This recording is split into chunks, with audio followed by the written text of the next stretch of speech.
ನಮಸ್ಕಾರ ಸ್ನೇಹಿತರೆ, ನಮ್ಮ ಚಾನಲ್ಗೆ ನಿಮಗೆಲ್ಲರಿಗೂ ಸ್ವಾಗತ. ಜೀವನದಲ್ಲಿ ನಮಗೆ ಜ್ಞಾನವನ್ನು ನೀಡುವವರು, ಸರಿಯಾದ ದಾರಿಯನ್ನು ತೋರಿಸುವವರು, ಅಜ್ಞಾನದಿಂದ ಜ್ಞಾನದ ಕಡೆಗೆ ಕರೆದೊಯ್ಯುವವರು ಗುರುಗಳು. ಅಂತಹ ಗುರುಗಳಿಗೆ ಕೃತಜ್ಞತೆ ಸಲ್ಲಿಸುವ ಅತ್ಯಂತ ಪವಿತ್ರ ದಿನವೇ ಗುರುಪೂರ್ಣಿಮೆ. ಹಾಗಾದರೆ ಗುರುಪೂರ್ಣಿಮೆ ಎಂದರೇನು? ಈ ದಿನದ ಮಹತ್ವವೇನು? ಈ ದಿನ ಏನು ಮಾಡಿದರೆ ಶುಭವಾಗುತ್ತದೆ? ಈ ಎಲ್ಲ ಮಾಹಿತಿಯನ್ನು ಇಂದಿನ ವಿಡಿಯೋದಲ್ಲಿ ತಿಳಿದುಕೊಳ್ಳೋಣ. ಗುರುಪೂರ್ಣಿಮೆಯನ್ನು ಆಷಾಢ ಮಾಸದ ಹುಣ್ಣಿಮೆ ಎಂದು ಆಚರಿಸಲಾಗುತ್ತದೆ.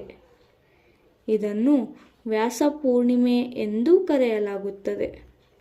ಏಕೆಂದರೆ ಈ ದಿನ ಮಹರ್ಷಿ ವೇದವ್ಯಾಸರ ಜನ್ಮದಿನವೆಂದು ನಂಬಲಾಗಿದೆ.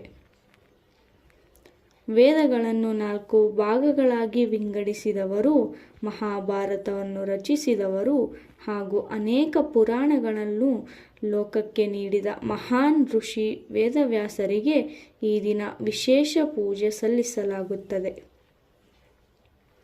ನಮ್ಮ ಜೀವನದಲ್ಲಿ ತಾಯಿ ತಂದೆಯರ ನಂತರ ಅತ್ಯುನ್ನತ ಸ್ಥಾನವನ್ನು ಗುರುಗಳಿಗೆ ನೀಡಲಾಗಿದೆ. ಗುರು ಎಂದರೆ ಕೇವಲ ಶಾಲೆಯ ಶಿಕ್ಷಕರಲ್ಲ, ನಮಗೆ ಉತ್ತಮ ಬದುಕಿನ ದಾರಿಯನ್ನು ತೋರಿಸುವ ಪ್ರತಿಯೊಬ್ಬರೂ ಗುರುಗಳೇ. ಗುರುಗಳ ಆಶೀರ್ವಾದದಿಂದ ಜ್ಞಾನ, ವಿವೇಕ, ಯಶಸ್ಸು ಮತ್ತು ಆತ್ಮವಿಶ್ವಾಸ ಹೆಚ್ಚುತ್ತದೆ ಎಂದು ಶಾಸ್ತ್ರಗಳು ತಿಳಿಸುತ್ತವೆ.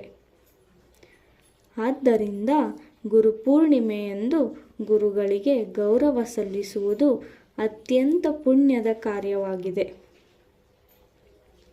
ಈ ದಿನದಂದು ಎಂದಿನಂತೆ ಬೆಳಗ್ಗೆ ಎದ್ದು ದೇವರಿಗೆ ಪೂಜೆ ಮಾಡಿ, ನಿಮ್ಮ ಗುರು, ಶಿಕ್ಷಕರು ಅಥವಾ ಹಿರಿಯರಿಗೆ ನಮಸ್ಕರಿಸಿ ಆಶೀರ್ವಾದ ಪಡೆಯಿರಿ. ಗುರು ಬ್ರಹ್ಮ, ಗುರು ವಿಷ್ಣು, ಗುರುದೇವೋ ಮಹೇಶ್ವರ, ಗುರು ಸಾಕ್ಷಾತ್ ಪರಬ್ರಹ್ಮ, ತಸ್ಮೈ ಶ್ರೀ ಗುರುವೇ ನಮಃ ಎಂಬ ಶ್ಲೋಕವನ್ನು ಭಕ್ತಿಯಿಂದ ಪಠಿಸಿ. ಸಾಧ್ಯವಾದರೆ ಭಗವದ್ಗೀತೆ, ಗುರುಗೀತೆ ಅಥವಾ ವಿಷ್ಣು ಸಹಸ್ರನಾಮ ಪಾರಾಯಣ ಮಾಡಿ.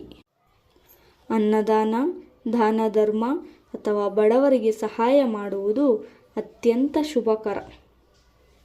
ಸ್ನೇಹಿತರೆ, ಗುರು ಇಲ್ಲದೆ ಜ್ಞಾನವಿಲ್ಲ, ಜ್ಞಾನವಿಲ್ಲದೆ ಜೀವನಕ್ಕೆ ದಿಕ್ಕಿಲ್ಲ. ಆದ್ದರಿಂದ ಗುರುಪೂರ್ಣಿಮೆಯಂದು ನಮ್ಮ ಗುರುಗಳನ್ನು, ಶಿಕ್ಷಕರನ್ನು ಹಾಗೂ ಹಿರಿಯರನ್ನು ಗೌರವಿಸಿ ಅವರ ಆಶೀರ್ವಾದವನ್ನು ಪಡೆಯೋಣ. ಈ ಮಾಹಿತಿ ನಿಮಗೆ ಇಷ್ಟವಾದರೆ ವಿಡಿಯೋಗೆ ಲೈಕ್ ಮಾಡಿ ಮತ್ತು ನಿಮ್ಮ ಸ್ನೇಹಿತರು ಹಾಗೂ ಕುಟುಂಬದವರೊಂದಿಗೆ ಶೇರ್ ಮಾಡಿ.